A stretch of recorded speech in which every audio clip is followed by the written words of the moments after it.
Mayor Gerardo Sanchez, Present. Vice Mayor Africa Luna Carrasco, Present.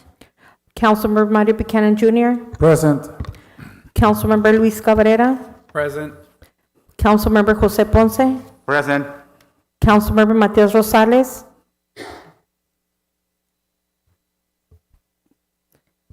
He is present, Mayor. He's joining us via Zoom. Okay, thank you. Councilmember Gloria Torres. Present. Mayor, you have a quorum. Thank you. Can we all stand from the Pledge of Allegiance? Councilmember Ponce, could you lead us to the Pledge of Allegiance, please?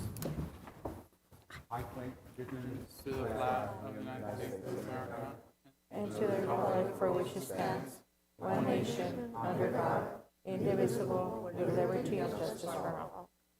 Chief? Thank you, Mayor. Let's pray.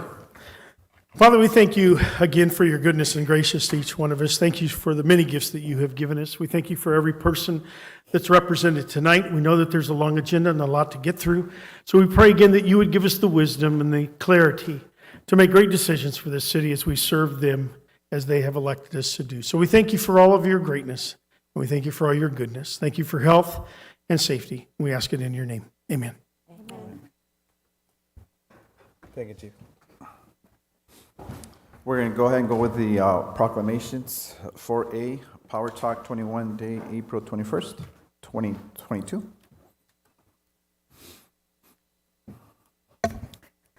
Power Talk, 21 days, April 21st, 2022.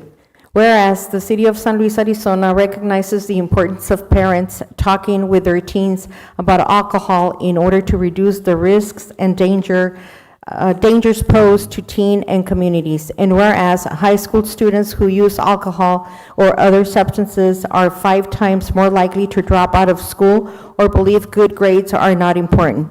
And whereas 17% of middle school students try alcohol before graduating from 8th grade, significantly increasing the risk that they will develop alcohol problems later in life. And whereas teen alcohol use kills 6,000 people each year, more than all other illegal drugs combined.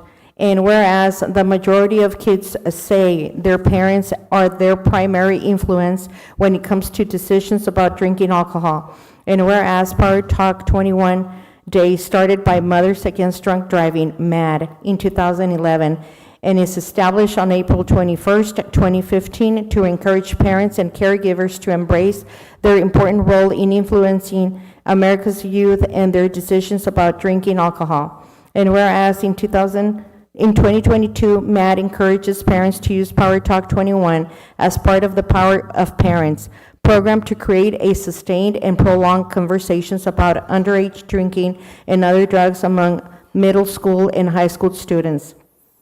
And whereas to equip parents to talk with their teens about alcohol, MAD Arizona invites all parents to go to www.mad.org/the-solution/power-of-parents for a free download of the Power of Parents handbooks, giving parents the tools to effectively talk to their children about alcohol and other drugs to protect them. And whereas all citizens are urged to join in the local and national efforts to raise awareness of the importance of parents and teen talking together about alcohol to reduce the risks and dangers posed to teens and communities. And now therefore be it resolved that Gerardo Sanchez, Mayor of the City of San Luis, does hereby proclaim April 21st, 2022 as Power Talk 21 Day in the City of San Luis, Arizona, dated this 13th day of April 2022. Thank you, Sonia. Power Talk 21, I would like to commend the Mothers Against Drunk Driving, the MAD group, for making such a basic nationwide effort. And this occurs nationwide, and it's an honor for the City of San Luis to do this proclamation on April 21st. Alcohol is just, and our kids, we need to make sure that we talk to them and make sure that they understand the risks involved. And I like the way they use statistics to show how many people die yearly, and people need to do this because people think it's very common, but we need to know. And it's unnecessary loss of life. And so I commend Mothers Against Drunk Driving. Thank you. We're going to go ahead and item number 4B, Administrative Professionals Days, April 27, 2022, and Administrative Professionals Week, April 24th through the 30th. Sonia? Whereas administrative professionals play an essential role in coordinating the office operations of businesses, government, educational institutions, and other organizations. And whereas the work of administrative professionals today requires advanced knowledge and expertise in communications, computer software, office technology, project management, organization, customer service, and other vital office management responsibilities. And whereas Administrative Professionals Day is observed annually in workplaces around the world to recognize the important contributions of administrative support staff, and is sponsored by the International Association of Administrative Professionals. And whereas Administrative Professionals Week 2022 is focused in honoring the office professionals who make offices work, reflecting the integral and central role that office professionals play in modern business. And now therefore be it resolved that Gerardo Sanchez, Mayor of the City of San Luis, hereby proclaims April 27th, 2022 as Administrative Professionals Day, and the week of April 24th to the 30th, 2022, as Administrative Professionals Week, saluting the valuable contributions of administrative professionals in the workplace. He calls upon all employers to support continued training and development for administrative staff, recognizing that a well-trained workforce is essential for success in today's business world, dated this 13th day of April, 2022. Thank you, Sonia. I just want to say thank you for all the administrative professionals that we have working for the City of San Luis. Without you, the City of San Luis will not run, period. It takes a family, it takes a group of individuals to run a city like we're running right now. When you compare the City of San Luis now, 10 years ago, 12 years ago, 15 years ago, there's a big difference. The amount of responsibility, the amount of knowledge administrative assistants need to have nowadays, it's 3-4 times more than before. I guess in the past years, typing was a big issue. I don't think typing is a big issue now, but it's just part of it. So thank you so much, and we're very grateful, and I don't think you get enough thank yous from everyone. So thank you, administrative professionals, thank you, administrative staff, for making the city work the way it does. So gracias, thank you. We're going to go ahead and go with the consent agenda. All matters are considered to be routine by City Council and will be enacted by one motion. Discussion desired that item will be removed from the consent agenda and will be considered separately. Minutes of regular council meeting held March 23rd, 2022. Disbursements from March 15, 2022 to April 2022. Total disbursement is $2,144,341.04. I will now entertain a motion. Mayor, I make a motion to approve the consent agenda. Second. There's a motion on the floor. There's a second. All those in favor? Aye. All those against? Motion carries. We're going to go ahead and go with item number 6A, discussion and possible action on all matters regarding the acceptance and approval of for the filing of the annual comprehensive financial report for the City of San Luis fiscal year ended June 30th, 2021. Monica Castro, Director of Finance. Good evening, Mayor, Vice Mayor, members of the council. It is my pleasure to introduce Brittany Williams. She is a partner at Henfield & Meach, and she will be making the presentation of the ACFR for the year that just ended, fiscal year 2021. Welcome, Brittany. Thank you, Monica, Mayor, Vice Mayor, members of the City Council. Thank you so much for having me here tonight via Zoom. I appreciate the opportunity to present to you tonight this way. I'm going to go ahead and share my screen. I have a short PowerPoint that'll guide us through this a little bit better. Give me just 1 second. As Monica mentioned, I'm Brittany Williams. I'm the audit partner for the City of San Luis Engagement. Can everybody see the PowerPoint on the screen? Mayor Sanchez, can you see that? Not yet. We're working on switching the monitor. Give me one moment. Well, I can go ahead and start.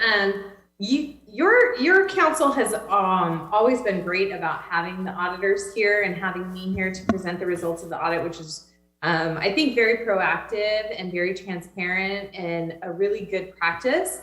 However, just so you know, there was a change in law this past year, and the Arizona revised statutes now require the external CPA to be present, either virtually or in person, at a city council meeting, and for the to present the council with the audit results, all audit results. So we're going to just kind of go through each of the audits that we did perform this year, so that I can present those to you and give you a brief synopsis of the results of all of those different audits. There are a few standards that guide our audits.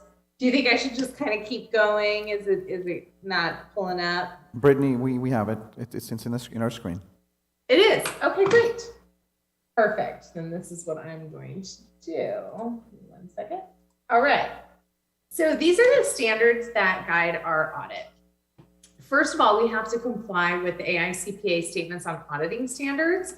This guides our working paper documentation, the risk assessments that we do, and just our general audit standards. We also do a single audit, which is an audit on the federal awards expended by the city during the year, and that's guided by the OMB Uniform Guidance 2 CFR 200. The GASB, the Governmental Accounting Standards Boards, guides the financial reporting, so how you see the financial statements and the notes in the Annual Comprehensive Financial Report, or the ACFR. And then government auditing standards, that's auditing standards that are very particular to government units. They have much more requirements related to internal controls and independence standards and requirements of that nature. So as always, governments, we get to do a little bit extra on everything. This is our auditor's report that we issued on the financial statements this year. So it looks a little different than it has in previous years due to some reporting standards that fell on us. But what essentially happened is that our opinion, the auditor's opinion, became the first thing on the letter. So I just did a little snip of the city of San Luis. You can see that our opinion is the very first thing, then the basis for our opinion, and then it goes into the responsibilities of management for the financial statements versus the auditors. The only thing to note here is that we gave a clean opinion on the financial statements. We felt that everything was materially correct and had no issues there. That is the only page I was going to go over in the Annual Comprehensive Financial Report, which is approximately 200 pages. Did anybody have any questions on that report before I continue?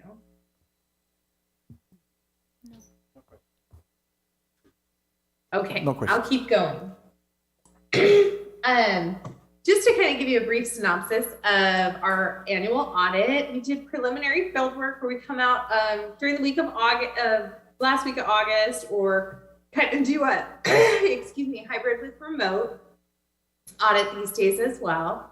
And then in that time frame, we're usually testing federal programs, payroll, disbursements, doing internal control interviews with everybody. One of the council members receives a call from us every year during that week. And then we come out in the last week of October to perform the audit on the final financial statement components, which is all the major elements of the financial statements: debt, cash, revenues, capital assets, pensions. And we begin reviewing the notes in the financial statements prepared by management as well. So that's the end of the audit. And through that, we issue several different reports. As I mentioned, we have the Annual Comprehensive Financial Auditors Report, which I just went over. That was issued on 12/28/21. So the city met the deadline of December 31st for filing their ACFR with the GFOA for the Award for Excellence in Financial Reporting, which is definitely to be commended. It's a big feat to undertake, and it basically requires finance department to be on top of everything, get everything done in a very timely manner. And the reports aren't technically due until March 31st, but if you want the awards, you have to do it by December 31st. So the city of San Luis has always done that and does a very good job of it. We issued our report on the Highway User Revenue Fund monies on that same day, 12/28/21, as well as the single audit reporting package, which is the results of the federal audit. And I'll touch on that in a minute. The management letter, which had a few points as well, both issued 12/28/21. We just issued the annual expenditure limitation report on March 30th, in time for the filing deadline of 3/31 on that one. And this year we actually performed the triannual city court minimum accounting standards report, which is for the court audit. That's required every 3 years, and that was issued on 12/29/21. Next year, we'll be doing the biannual impact fees AUP report since we just did it last year. We also issued, going back to this first bullet, an auditor communication to those charged with governance. So I sent that personally directly to each of the council members this year on December 30th. I understand if you were busy celebrating the holidays and may have missed it, but it includes copies of the engagement letter and the management representation letter. If there had been any issues with the audit as far as disagreements with management, fraud, trouble that we ran into, major audit adjustments that we had to post, they would be included in this letter. There was nothing to note. The letter was very standard, so nothing to be concerned with there. I mentioned that I was going to talk about the single audit reporting package just briefly before we close. The single audit reporting package has a lot of different elements to it, and hopefully everybody received copies of those, and I can answer any questions you might have. But it includes a report on internal control for audit under the government auditing standards that I had talked about on the first slide, a report on internal control and compliance for our federal awards required by uniform guidance. It gives a schedule of expenditures of all the federal awards that the city spent during the year, tells you which major federal programs we tested, if there were any findings noted, and if there were findings in the prior year, then we have to follow up on that. So this is the best page to look at to know the synopsis of the single audit reporting package. It kind of gives you the synopsis of everything. As you can see for the financial statements, we issued an unmodified report, which is the best kind of report. No significant deficiency findings. Oh, sorry about that. No material weakness findings, no non-compliance findings. And then for the federal awards, same thing. Unmodified opinion, no findings, no compliance findings. The program that we did test as a major federal program was the coronavirus relief funds. As you can imagine, all of the COVID-19 funds that have been flowing into the city are being audited regularly every year. The federal government really wants to know that those are being spent in compliance with everything. So that is, sorry about that, I keep clicking on that. This is a clean report. It doesn't get much better than this. It's just, there were no findings. Everything looks really good. So definitely a positive thing for management and for the city as a whole. The next slide is just a few resources that I wanted to give the board, and I can send this directly to Monica if you guys would like, so that you have these links, but I just find that these are very helpful to those charged with governance, and they come from the GFOA, the Government Finance Officers Association, that gives the award for excellence in financial reporting to the city. And they're just tools for those charged with governance to be able to evaluate financial statements, talks about audit committees, internal control, interpreting local government financial statements, just some really helpful pamphlets. And they also have a lot of ebooks, articles, podcast discussions. So it's just a really great resource for city council members to take a look at if you wanted to know a little bit more about city finance.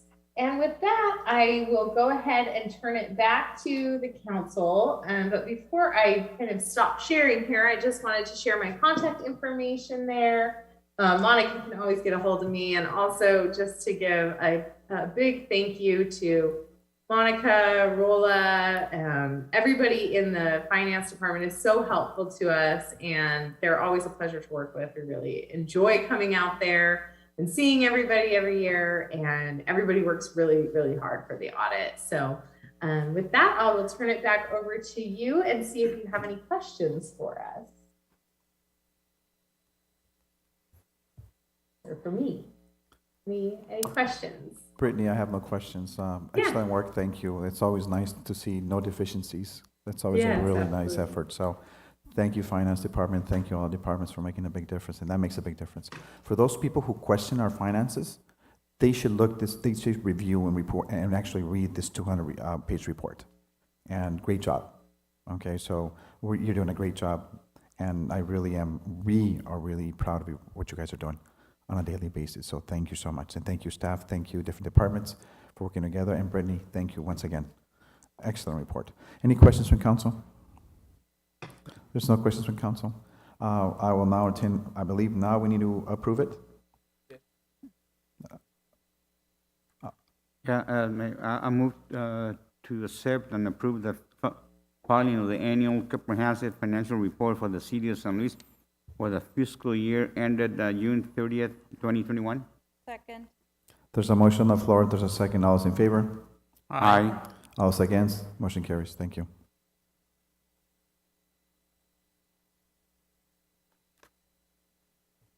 Item number 6B, discussion and possible action on all matters regarding the East San Luis Community Park Premier Street construction contract for 19th Avenue, 20th Avenue, and San Antonio Street.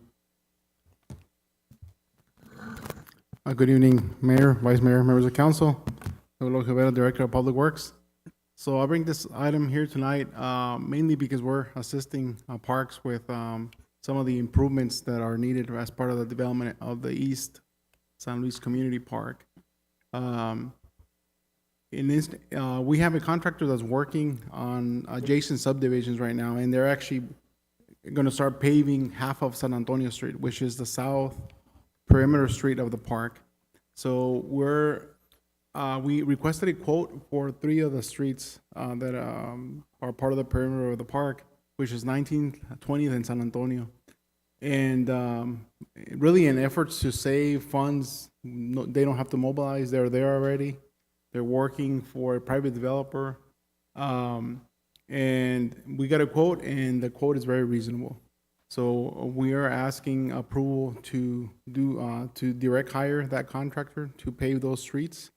And it includes curb gutter, sidewalk, no sidewalk is included, it's just the paving, the grading, and the curb, and then some cross gutters for drainage that will be included. Staff will be helping with the sidewalks. And that's mainly trying to get the most out of our funds at this time, and then we can do in-house some of the work.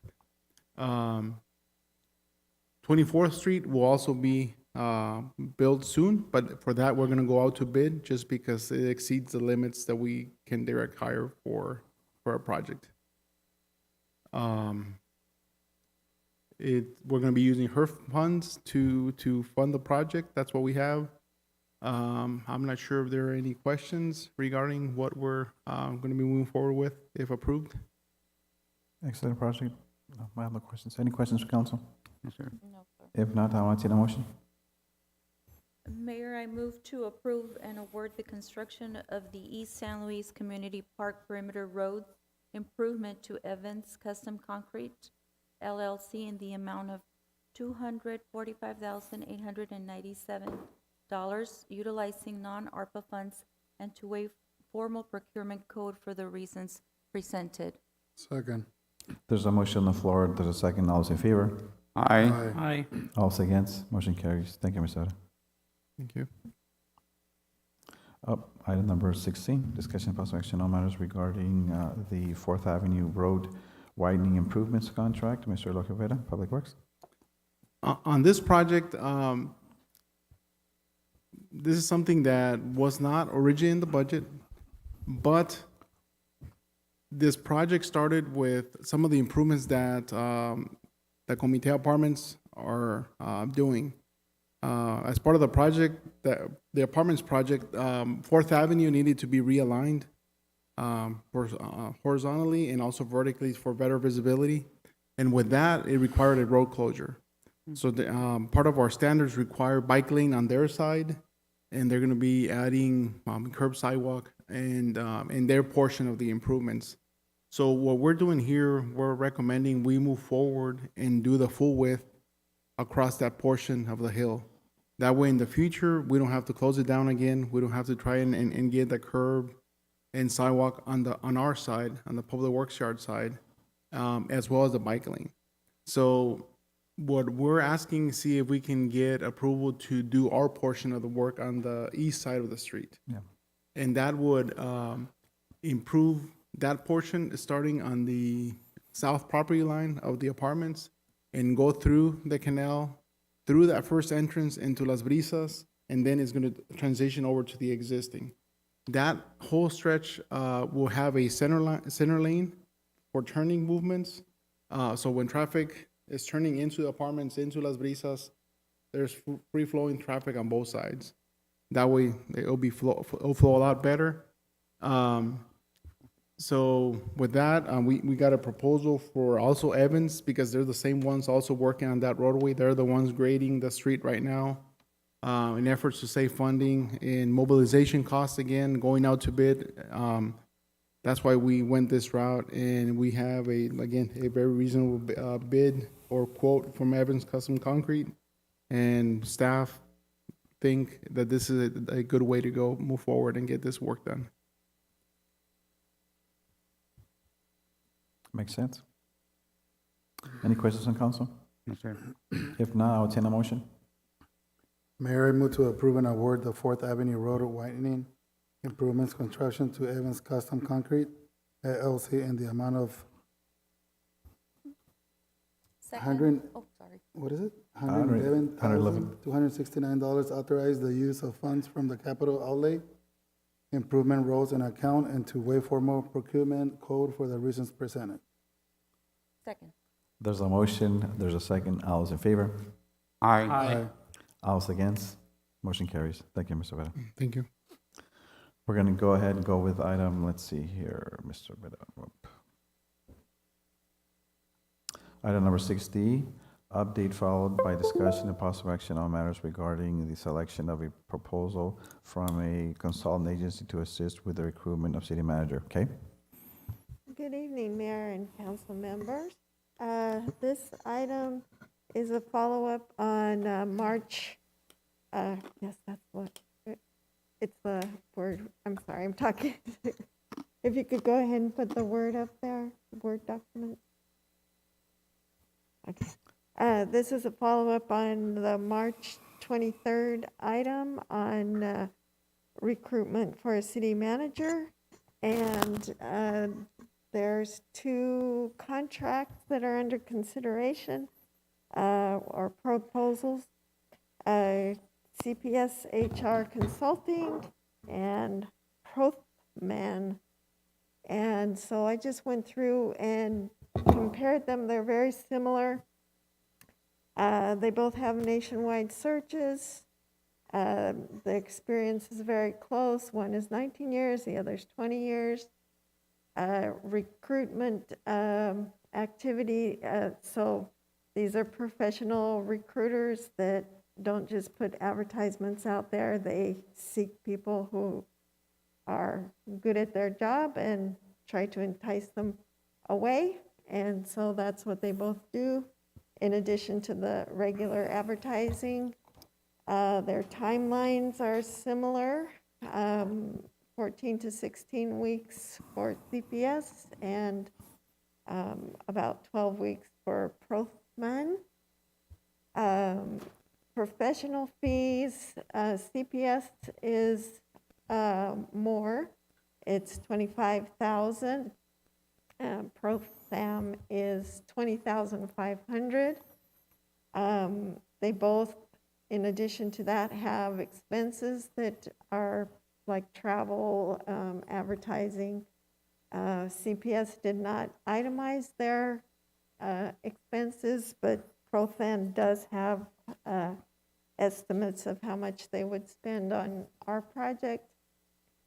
And they both have a 1-year guarantee. They don't charge a professional fee if the employment ends. The difference between the two, though, if I'm reading their wording correctly, CPS, if there's a resignation from the position, they do not keep seeking. Protham does. And they both, if that happens, the guarantee is they don't charge the professional fees, but they do charge expenses. And the other contingency, if the city doesn't like any of their candidates, they'll both keep going without charging further professional fees. just the expenses. When you say expenses, Kay, what do you mean by expenses? Well, let me pull up Protham's. Because They expenses, travel. because expenses can be more than 20,000. Yes, so Protham, so the advertising, Protham says could be between $1,600 to $1,900. Diversity site advertising, whatever that is, could be $600 to $2,000. Direct mail announcements, approximately $1,800. And then they do interview binders and printing materials, and that's $200 to $400. Delivery expenses for interview binders, another $150 to $350. And then travel costs, and that's per mileage. And what they come up with for our project, between $1,600 to $1,900 per trip, depending on how many trips they do. Background checks, they use a professional company for that for $125. So it adds up for both of them. I don't know how much all that would add up to, but yes, another few $1,000s for expenses. So it's not just 20,500 or 25,000? Right, no, just- it's not.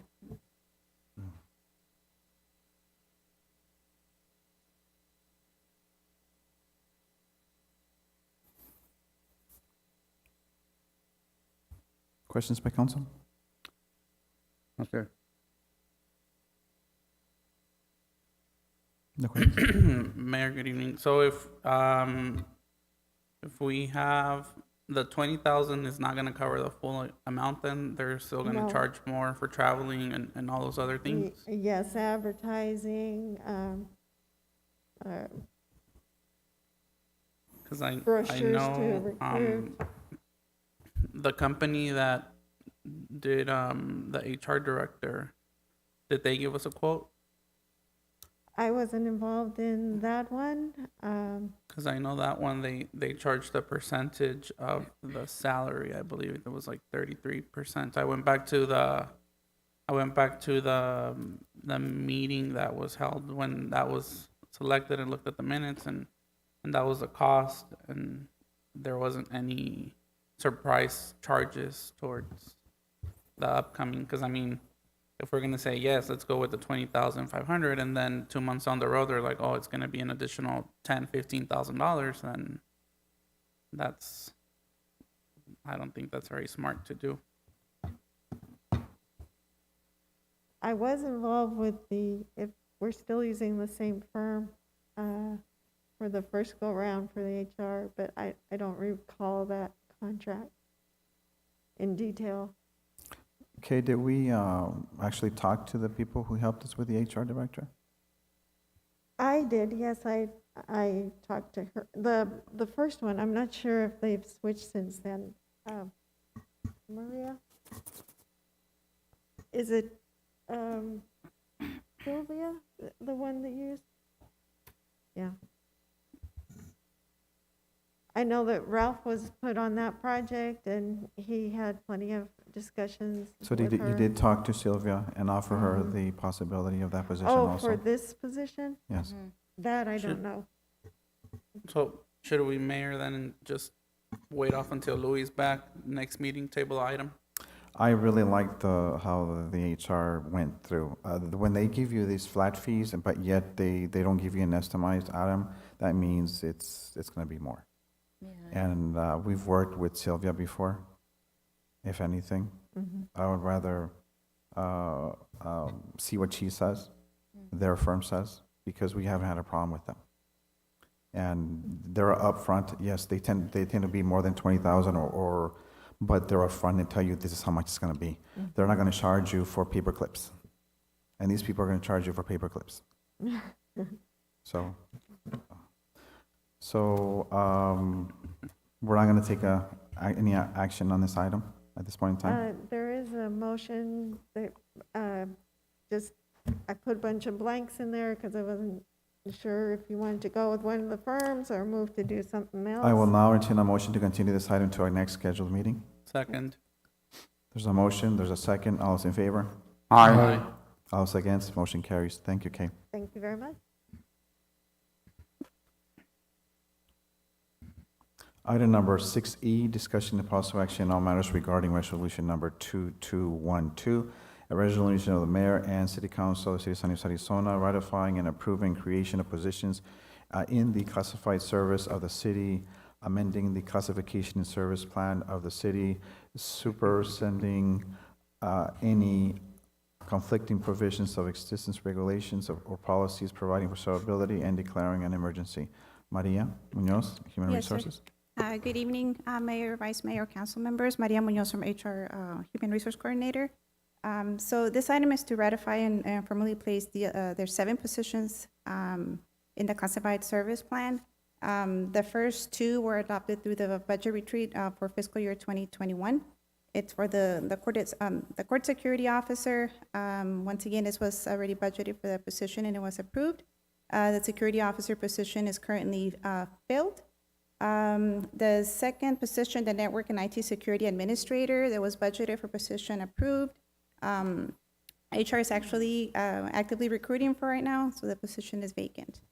The next 3 positions, it's for, they got approved by council during the budget retreat for fiscal year 2022. Systems administrator, budgeted for position approved. The systems administrator was a promotion for an existing senior IT technician without adding any personnel. Civil engineer, budgeted for position approved. The position is currently vacant and it's actually, it's open for recruitment right now. Code compliance specialist, budget for position approved and it's currently vacant, actively recruiting. And the last 2 positions, they were identified after the budgeting process. So the police records supervisor, this position was a promotion for an existing administrative coordinator without adding any personnel, and with her, there was no changes in pay grade.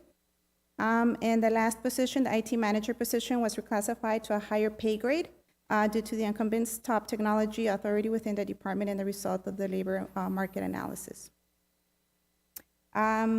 So what we're seeking from you is just to kind of amend the classification plan. Like I said, 3 of these positions were already approved through the budget process, and the other 2 we were done without the year due to operational needs.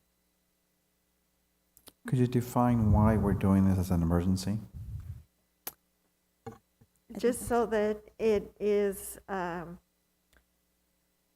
effective immediately, since these positions have been, they're working, doing these positions, so just so it will happen immediately rather than waiting the 30 days for a resolution to become effective. What's the difference between passing now and waiting 30 days? You don't have to pass it as an emergency. I just thought it would be a good thing for the staff to have it pass immediately.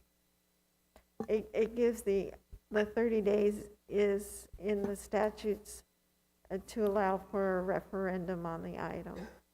Do we expect a referendum on this item? No, but I just thought it would be to have. No, it I just have an finalized issue when we put declaration of emergency behind it. And that's my only detail, because if it is an emergency, I have no problem. Mhm. But if it's for clarification, I have a problem. That's my personal. Because whenever you bring items as an emergency, it's an emergency.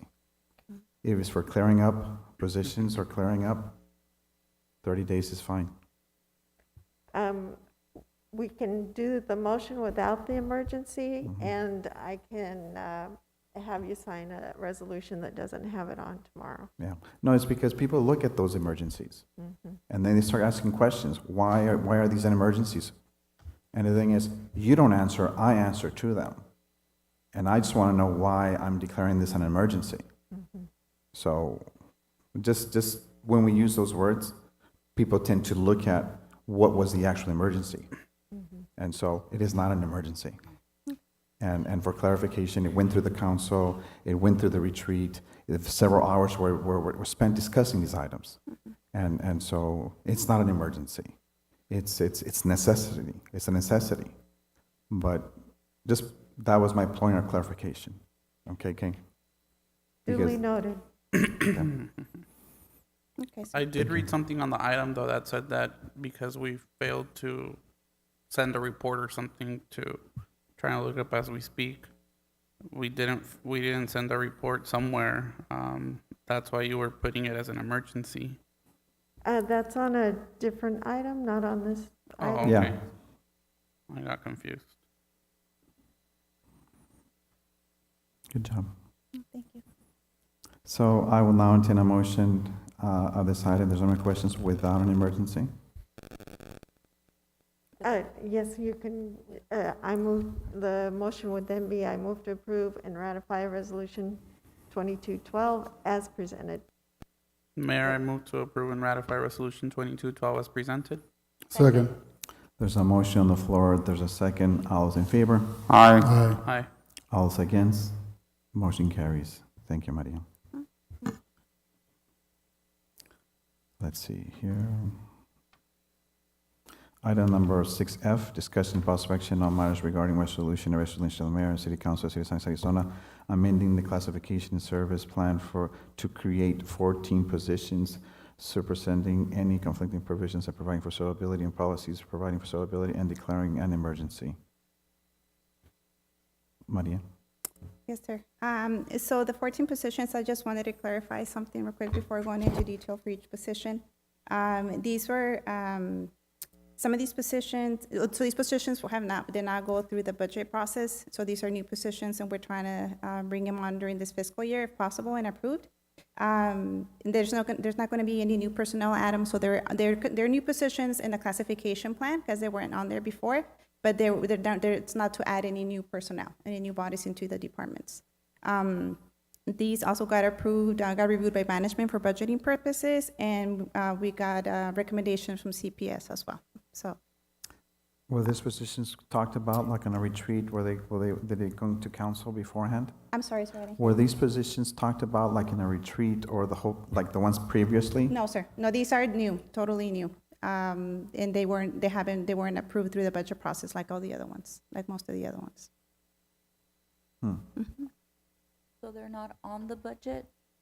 No, ma'am. So they got reviewed and approved by finance to just make sure that the budget is available for these positions. Like I said, it's not adding any new personnel. Some of these are promotions. Okay. Some of these I can go into detail if you want me to. Like, for example, there's some positions like the finance operations manager and finance accounting manager.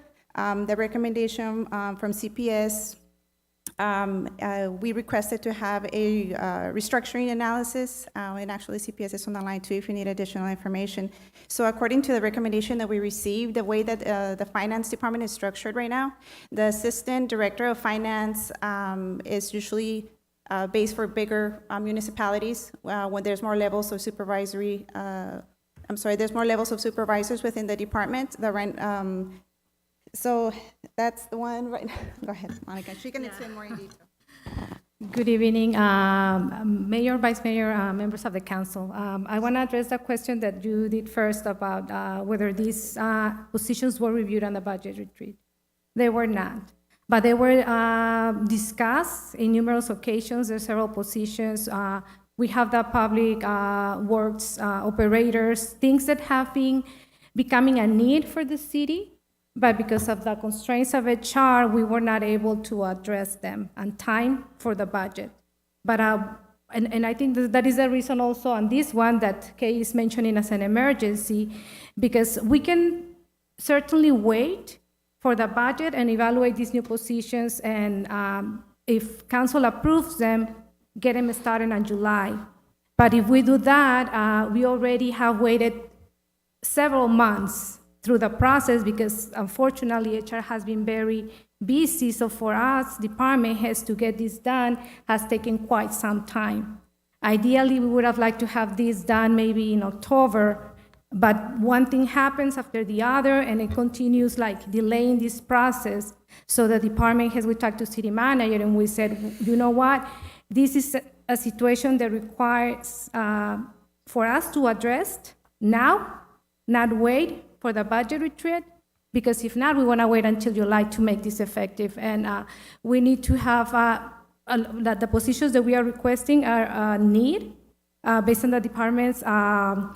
Well, we brought our concerns to CPS. CPS evaluate our concerns, and then they give the recommendations as to where these positions should be. All of us have different necessities. On my situation, I can speak for the necessity that I have in my department. For me, it's a restructuring need. The current structure that currently the finance department has, or that it was in place when I arrived here, it was an assistant director. Based on the areas that need to be addressed within the department, I have 14 areas: accounting, auditing, budgeting, procurement, payroll, AP, and I have only one level of support. I realized that that level of support didn't give enough oversight over those different areas, and all of those are criticals for the city. And in the line, we have a CPS, external consultant. I think that he will be able to give more detail of the recommendation that he provided. I was not expecting this recommendation. I was thinking that maybe we will be needing just another level of management, because I have only 2 managers, one in bills and collection, another in risk management. But if you think about the accounting, auditing, and budgeting function, there's nobody overseeing that. And it was going everything all over the place. Even though that we're doing and maintaining the work, I'm pretty sure that there's more things that we can do.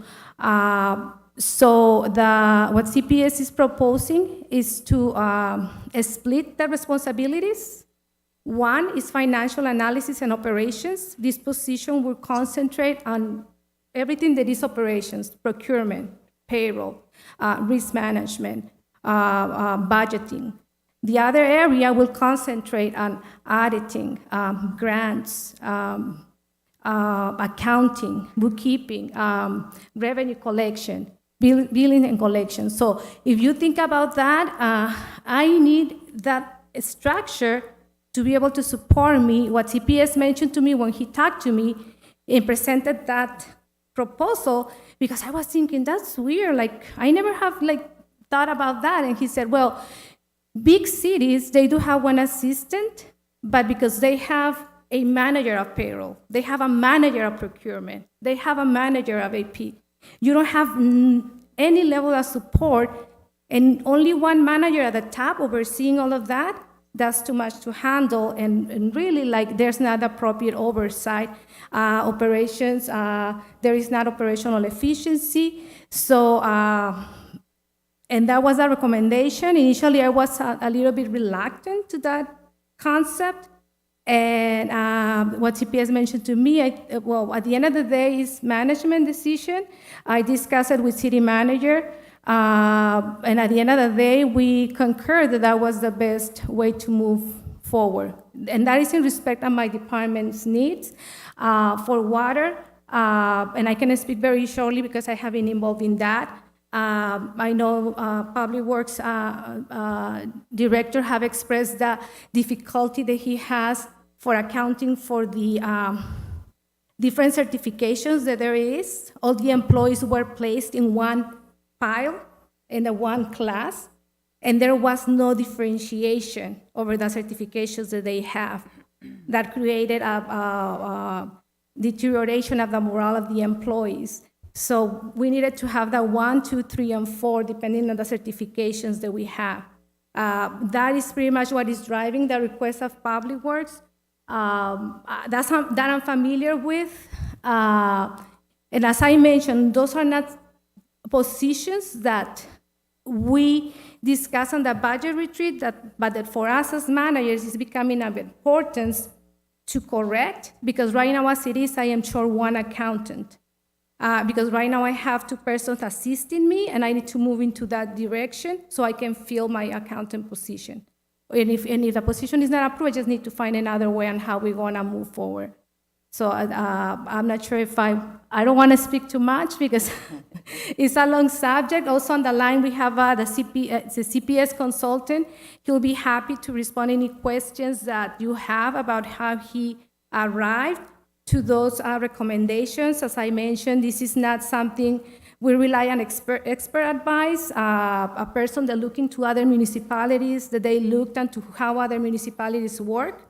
And that's how he came up with our recommendation on how we can best work together, work efficiently for the city. The city is growing, transactions are increasing, and pretty much stuff continues being the same, but we need to move and start creating the structure that we need until we get more revenue and we get more stuff.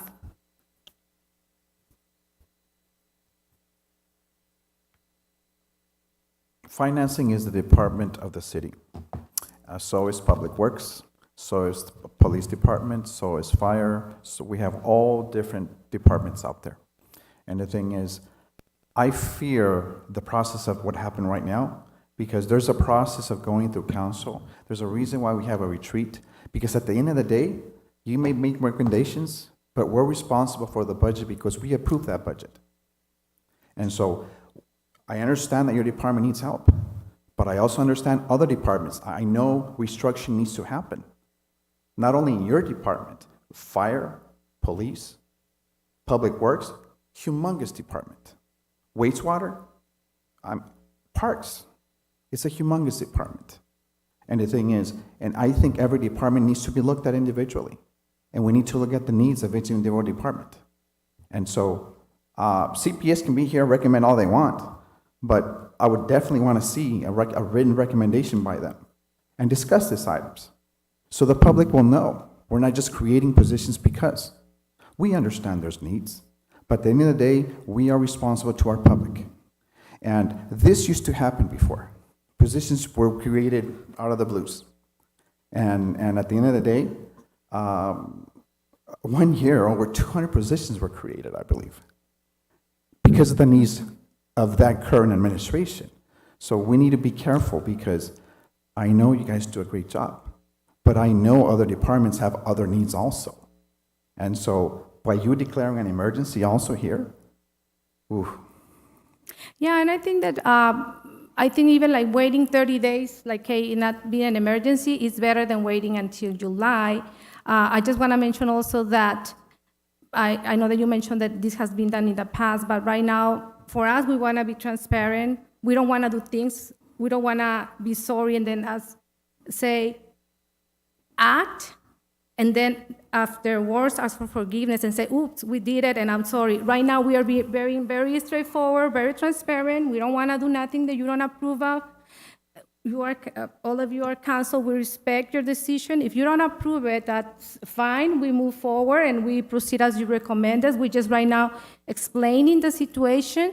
But if you don't want to approve it, it's your prerogative, and we will abide by it. Right now, that's what we're trying to do, honest, straightforward, tell you the situation, and just trusting that you just will see the situation and you will help us, but at the end of the day, it's your decision. And we respect it. That's why the retreats are so important, because that's the time each department gets individual time and talk about the subject. Not just one day, 45 minutes, you can't say that. And the thing is, every department, I want to hear it from every department, because I know you need help. I know economic development needs help. They're not enough. I know the mechanics have been asking for an extra mechanic for the longest time. And the thing is, what they're going to say is, they got how many positions and we got no mechanic? And so I would want to see this at the retreat. I would want to see this not as an emergency, to be more transparent. You're being transparent right now, but we need more transparency when we're creating jobs. Because then we as council gets told, you're creating jobs, why don't you create this position? Well, there's a process of doing things. And I understand. And I hope you understand where I stand. You definitely need those positions. But I'm sure that Public Works, they're immense, they're huge. And so they need help. Why hasn't the position in Public Works been filled? I mean, there's certain issues. So It's because it's just one or two departments. We want to see the needs of fire and police also.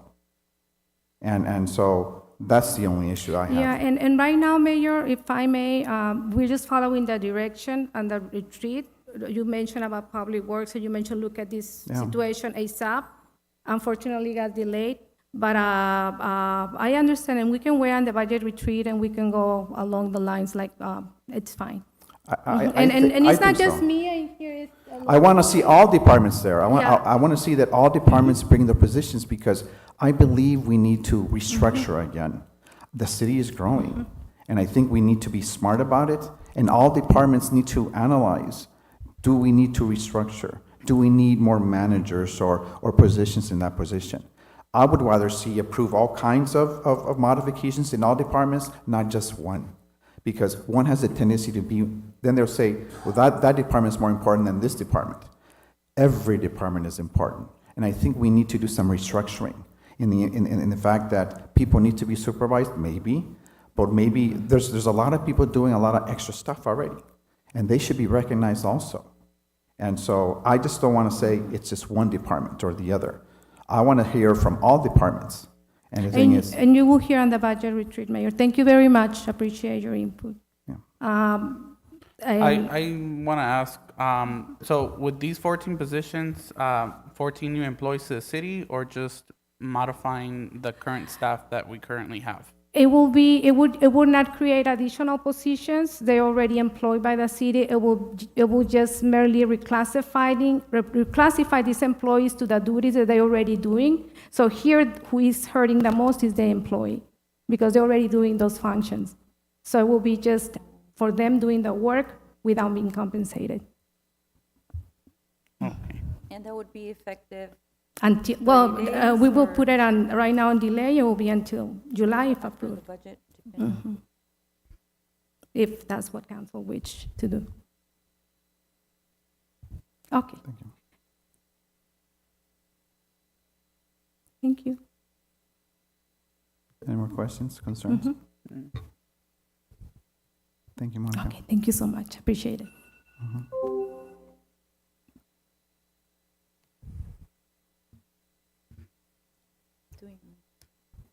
I would want to see this in the retreat. I would definitely want to talk about this, and I definitely want to hear it from the different departments.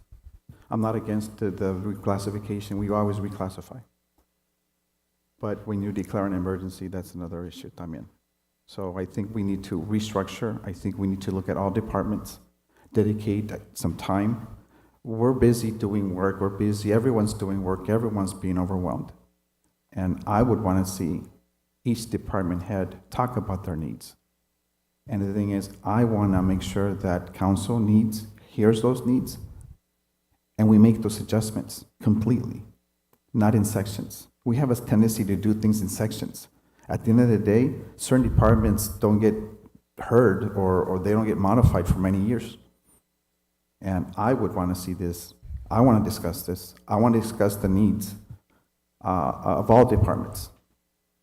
That's how I feel. These positions should be modified. There's people already doing it. But I want to hear it from the rest of the rest of the departments. That's my personal feeling. And I agree, Mayor. I just want to add that we can't punish departments for being proactive. Here we have planning and zoning, public works, and finance. I know, for example, I can mention that in the budget retreat last fiscal year that we held the budget retreat, we gave 2 departments money for designing of a new building or getting something done within the year, and it didn't happen. So I think Louis needs to look back in those details and go work with each department to ensure that they are also being proactive for this. Will they have enough time to present in the budget retreat a restructure recommended by CPS, or why are we not gonna pay the employees what they should be getting if they already have more certificates than others? I think it comes down to the morale of how they feel, because I know, for example, me being an hourly employee and getting paid the same as a new employee with no experience, and me being 6 years at the pharmacy already, it's kind of like, wait, something is not right. So we felt it as employees, so I feel that our employees also feel it.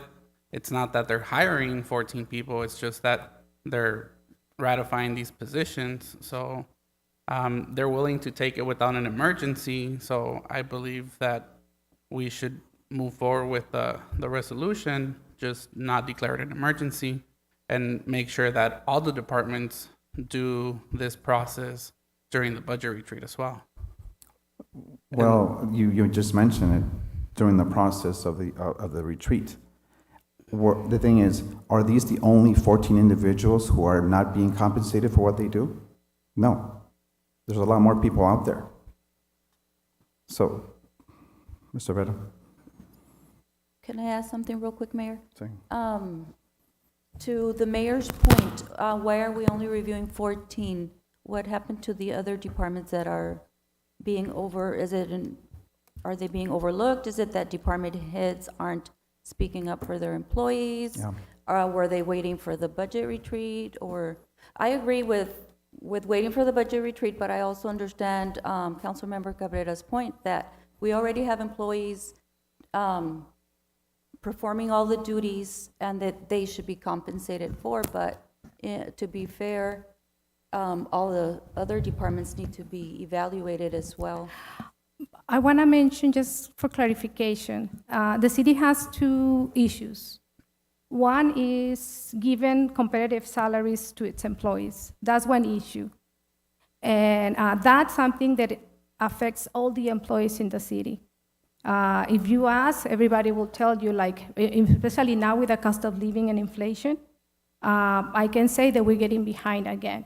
And in the budget, I included a study to redo a whole wide salary study for all employees. That's included already. Right now, the issue that we're presenting is not that employees are not being compensated appropriately. Right now, it's that they have been added additional tasks to their duties. They're doing more work than the class for when they were hired, and they are not being compensated. That is different. It's, for instance, the paramedics, they're paramedics. If you go and you give more work to a paramedic and you say, now you're gonna do paramedic and you're also gonna be a TEO, we only hire him to be a paramedic.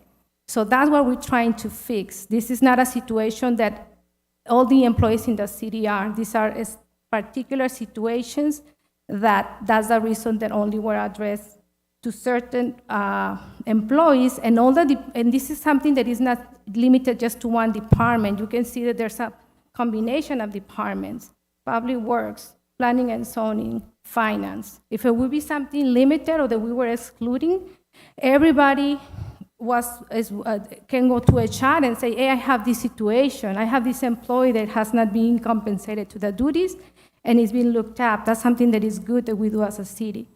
But it's not necessarily that all the employees are in the same situation. In terms of competitive salary, all of them are, but right now we're talking about not being compensated for the duties that they are doing because they changed. Or they have certifications. Mr. Vera, do you have any employees that actually have more responsibilities? Yes, actually the situation that I have, and I'll speak for Public Works, right? I'm not spearheading part of the overall, but I think the issue is very similar. For example, and I think that's why Monica is familiar, because we've been discussing sort of the operators for, I think, at least 3 years now. Yeah. But really, in the last budget retreat, we did discuss the operator positions, and direction was given to look into it and try to really implement what we have here tonight. Just the issue is short staffing in HR and different things, and being busy with all the different things. It just been prolonged, longer than what we it should have been. I think this is something that could have happened right after the beginning of the budget year, but it just, for different, like Monica mentioned, for different things, it just didn't. But for example, the issue I have, chief operator, operator 3. I have one guy retired, Unfortunately, the other one passed away. We've had vacancies for 3 years, 0 applicants. Why? Because we have operator. That's, if you look at the current study, it's operator. Everybody's in the same, doesn't really differentiate whether you have a grade 3, a grade 4, grade 2. So this would help recruiting. Staffing wise, wastewater, we're about 3/4 staffed. And that's the best we've been in several years. The engineer, I mean, we've discussed the engineer position before. Where it's actually being recruited. We had one candidate, and then we just lost it, so we weren't able to interview him. But it's one of those things that in the budget, we took it to the budget, it got approved. We didn't have the official job description, we didn't have the official classification. It needed to go through the process with CPS or with their consultant. So I think this is sort of taking care of task and a Part process of it. that could, right, part of it. Part of it, not completely.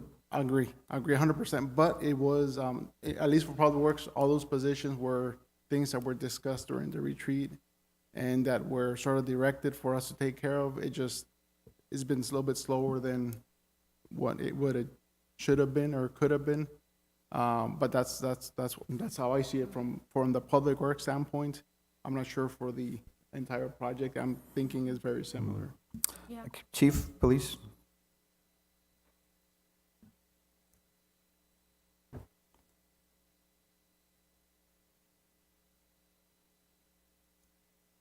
Chief, Mayor, Vice Mayor, and Council, Chief, do you have needs? Do you have people doing extra stuff that were not assigned to originally? I do. Did you submit those positions or modifications? We did, one of them was in the previous one that Maria gave, in which the records manager position was reclassified. There was no difference as far as the pay was concerned, but the job description of an administrative coordinator versus what the job description of what a records manager does are very different. And so what we did was we wrote and changed her from an administrative coordinator to a records manager. And it did not come with a pay grade, so we submitted it through CPS as well, just to look at that, to say, okay, that's not a position that you have within the matrix of what you've got, so we can go ahead and change that. Another example was 7 years ago when I was in detectives, we do not have a classification for detectives. They're still classified as police officers. What we have done is given those detectives or K-9 units or motors units a dollar stipend to handle those positions. But technically, there is no job description for detectives. So I wrote a job description for detectives, and we had submitted that up to CPS. And I think it was years before, obviously, Monica was here, and personnel was changed, and they did not feel that there was a need to change that job description to detectives because there would be possibly a different pay grade. One of the things that traditionally police departments do is, and to Councilman Carrera's point, is one of the things that traditionally happens is a step increases. So a person that has 1 year of patrol coming in at $22 an hour and a person that's got 6 years on patrol who's at the same pay grade, it's a very different, and it can be that morale type of an issue to where it's going, wow, we've got it. So many of the other police departments have what they call step increases based on that. So if they're a police officer 1 or police officer 2 or police officer 3, if they've got 0 to 5 years, it's this pay grade. If it's 5 to 10 years, it's this pay grade, and so forth and so on until they retire. So there are some similarities in what I know that Elogio's talking about and what Monica's talking about, but I think there are also remedies. I think across the departments will find that, but I think honing in on those things to get them just where they're doing extra duties. I know that when we get to the budget retreat and in my meetings with Monica and Louis, when we get there, there's certain things that are now being required of the police department, analysis, or now analytic person. Well, we don't have that job description, but yet my administrative coordinator is filling that particular. We have to have body-worn cameras now that will be distributed, and the recommendation across the board is 1 full-time person for every 20 body cameras. We'll have 43.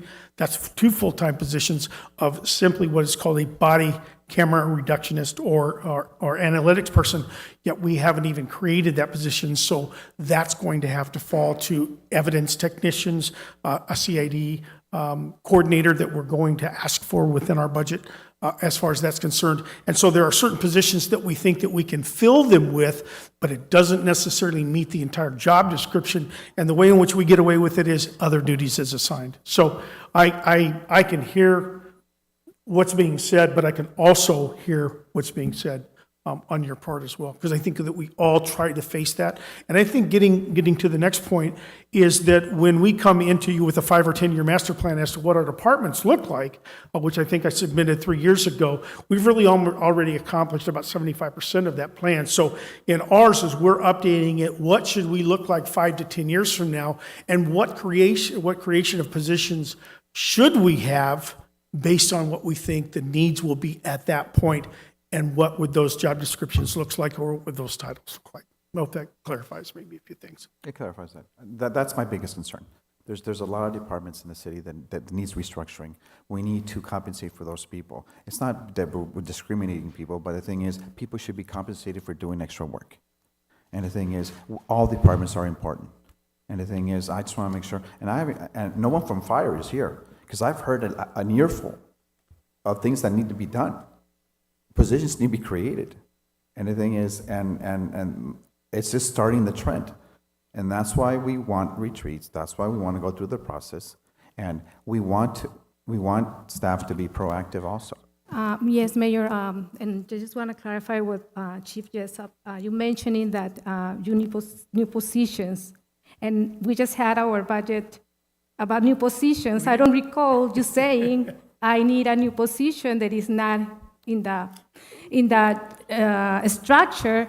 I don't recall you asking and saying, I need a new position that is not in the structure, or I need to promote an employee to this position that is not in the structure. True, and- I don't recall you mentioning that, so I'm surprised. This is, excuse me, Yeah, excuse me, but I don't recall. But the thing is, Yeah. it was an example. It was an yeah. example And- that we all have needs. Yeah, no, All departments have needs. I'm just clarifying, Mayor, and another thing, I just think, I know that it's an issue, but I think that always sometimes issues are fixed step by step. That's what I have to say. Thank you so much. Thank you. And going to Monica's point too, part of the reason why you don't ask for the new position is because the way in which it's been done over the years is to just go ahead and move a person into detectives from patrol, give them the dollar stipend, and yet don't change the title of that position, even though it would be classified as a new position. But she's right to the fact that I didn't ask for those simply because I can already maintain it the way that it is, and I don't need to add it, I just move people. But we're talking about morale here. And the thing is, if an employee is doing extra stuff, they should be compensated. And this was discussed right now.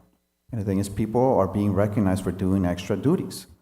And I just want to clarify, there's other departments, there's a lot more departments, there's a lot more people doing a lot more extra stuff, and they're not being compensated too. And they're also essential. Agreed. Thank you. So, thank you.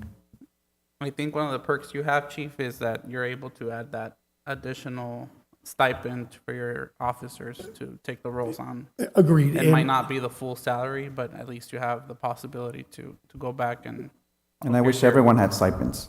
Yes, and so we always get away with, in most of our job descriptions, and other duties as assigned, so that's one of the things that we can get away with. But again, allowing those people to get that extra dollar stipend for being in those kind of specialty positions obviously is great for morale. It also boosts their salaries as well. And the ability, obviously, with Stone Guard and some of the other overtime activities that we do have. So, but if there was a way, and again, well before Monica was here, and talking about what detectives do is very different than what patrol does.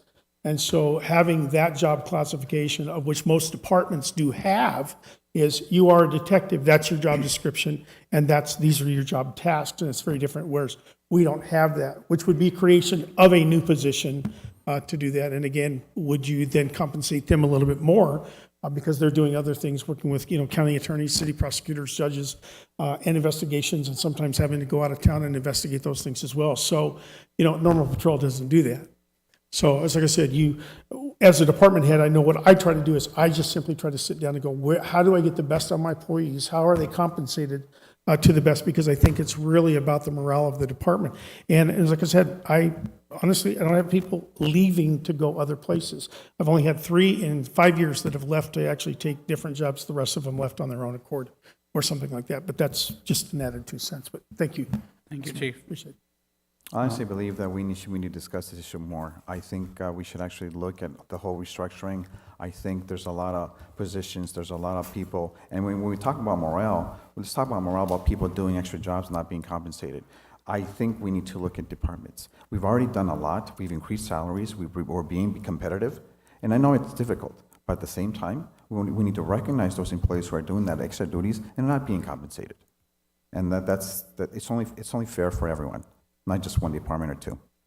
That's my I side. agree, Mayor, and I think Louis, Sonia, if you can let him know that he should sit with every department head, just like he's been doing for the budget, and make sure that they're doing this and they're taking this into consideration, so we don't have this issue again. But like I said, I think that we need to move forward with this and not punish employees or department heads that are actually being proactive.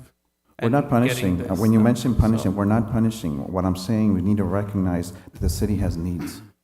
We're not Right. punishing anyone. So it means that if we don't declare emergency, we're gonna get blamed for it? We're punishing employees? You know what I'm saying? Mayor, may I?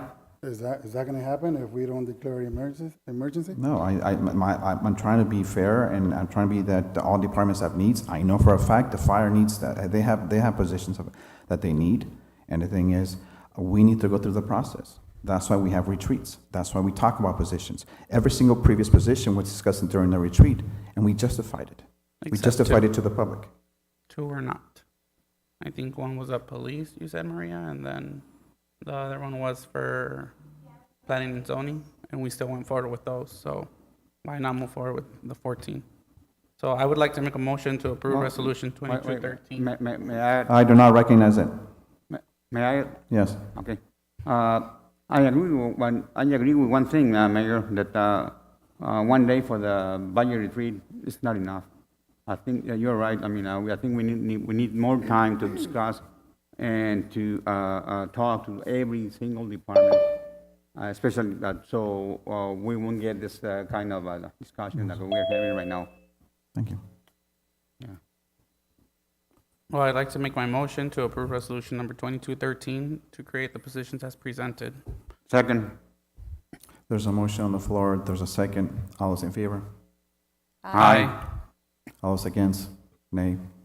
Nay. Motion carries. Item number 6G, discussion and possible action on matters regarding resolution number 2214 and 2215, the resolution of City of San Luis, Mayor and Common Council designating the Chief Fiscal Officer to officially submit the fiscal year 2020, 2021, and 2021, 2022 expenditure limitations reports to the Arizona Auditors General and declaring an emergency. Okay? Good evening, Mayor and Council again. This item is a statute that requires designation of the chief financial officer every year to be filed with the auditor. It's a very administrative thing, but it's a requirement. And due to oversight, we haven't done it for the last 2 years. So these two resolutions are to file those with the Auditor General. To designate our chief financial officer as the one who will submit the Okay, have we done this capital- before? Yes, when Kenny left, I did it during the break between financial officers, and we have done it every year. It just was one of those things that was, it's such a simple thing. It just designates who your financial officer was, and it just, I don't know. Do we already have? It has to be done every year by statute. Okay, so who was last year? Monica was last year. So, I know, it's just a requirement, no matter whether it's changed or the same, it's just a statute, it's. okay, I will now, okay, no questions from council. I will now entertain a motion, please. I I move to approve resolution numbers 2214 and 2215, designating and ratifying Monica Castro as the CFO to submit the annual expenditure reports for the fiscal year starting July 2020 and July 2021 to the Auditor General and declare an emergency. Second. Once again, this is an emergency. Well, just so that we can get it filed, because if we wait the 30 days, the Auditor General is asking that it be expedited. Okay, So so this is an emergency. this is an emergency. Okay. There's But a mo- it's not a scary kind of emergency, it's just timing. So there is a motion, there's a second. I was declared an emergency, and I will now entertain a motion. There's a motion, there's a second. All those in favor? Aye. Aye. All those against? Motion carries. Thank you, Kay. Thank you. Summary of current events by mayor, council members, and/or city manager present to ARS 38-431.02. Any events to report, guys? Just want to say that I heard from our city manager that we have been moving forward with the recruitment of the HR position, the HR director. That's pretty exciting for our staff and for our city because I know we've been without a director for a while. So having a director now is going to help not only the city but also the staff with issues like the ones regarding the previous item from Kay. So I am excited to welcome the new HR director whenever she comes in on board. Anything else? Thank you. Mayor, I attended the library board meeting yesterday, actually. It was held at the Foothills branch. They're going to start switching every month now to the different branches now that everything is barely, not barely, but open and the emergencies have been lifted. They had a presentation from the different telescopes they have at that branch, and it was very, very interesting to see. And for San Luis, they continue offering all the different services and activities, and they have a lot of patrons that do take advantage of everything they have to offer. Thank you. Anyone else? Perfect. We're going to go ahead and, do we have someone for the call for the public? Yes, Mayor, we have one person. Okay. Call to the public. This is the time for the public to comment. Members of the city council may not discuss items that are not specifically identified on the agenda, therefore present to ARS 38-431.01H. Action taken as a result of the public comment will be limited to directing staff in studying the matter, responding to any criticism, and scheduling the matter for further consideration and discussion at a later date. Call to the public. Llamado al público. We have Mr. Gilbert Zarate. Mr. Zarate.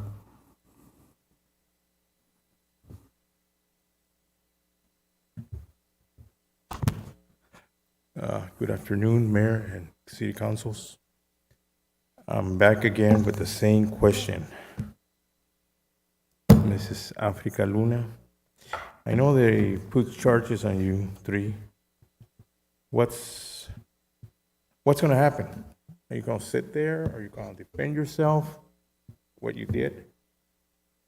Or your helper right here that night, Mr. Luis Cabrera? Don't laugh.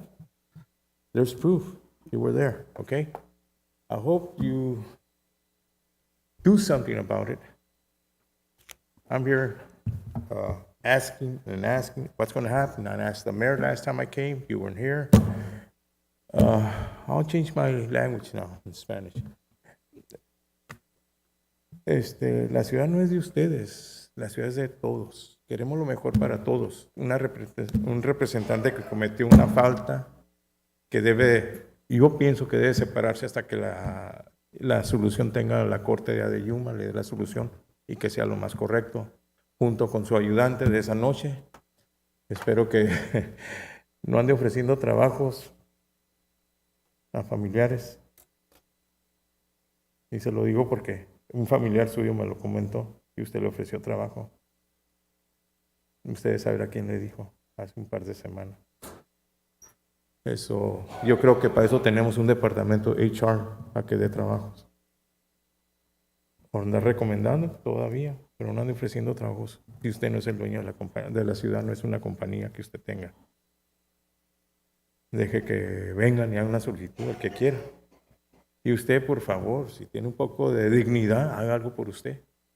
No la estoy ofendiendo ni nada, simplemente estoy diciendo que si tiene un poco de... Si hizo una cosa que se fue, chocó y se fue, y usted representa a todos aquí como vicemayor, a mí me daría vergüenza estar en esa posición. Yo pediría permiso para hacer otras cosas y que me juzguen, o si soy libre de mis broncas, volver a asumir el puesto que tengo. Pero si usted, creo yo, que debe separarse del cargo temporalmente, si es que tiene dignidad. Si no la tiene, pues siga ahí sentada. Acabo el pueblo se lo va a gritar tarde o temprano. A los que están corriendo, hablen todos. Si hicieron algo mal, ahí en las elecciones se van a dar cuenta a quién van a apoyar. A la señora o al que está aquí enfrente de ustedes, el señor alcalde. Recuerden que todo se paga, todo se cobra. Tarde o temprano va a salir a reducir las cosas y les doy las gracias por haberme oído y ni modo, por favor, tome cartas en el asunto en su problema. Thank you. Y Gracias. espero que usted haga algo como alcalde también, no nomás esté ahí sentado. Gracias. Con permiso. Gracias, señor Zarate. Anything else? That is all, Mayor. I will now entertain a motion to adjourn. So move. Second. There's a motion on the floor. There's a second. All those in favor? Aye. All those against? Motion carries. Have a good night. Buenas noches.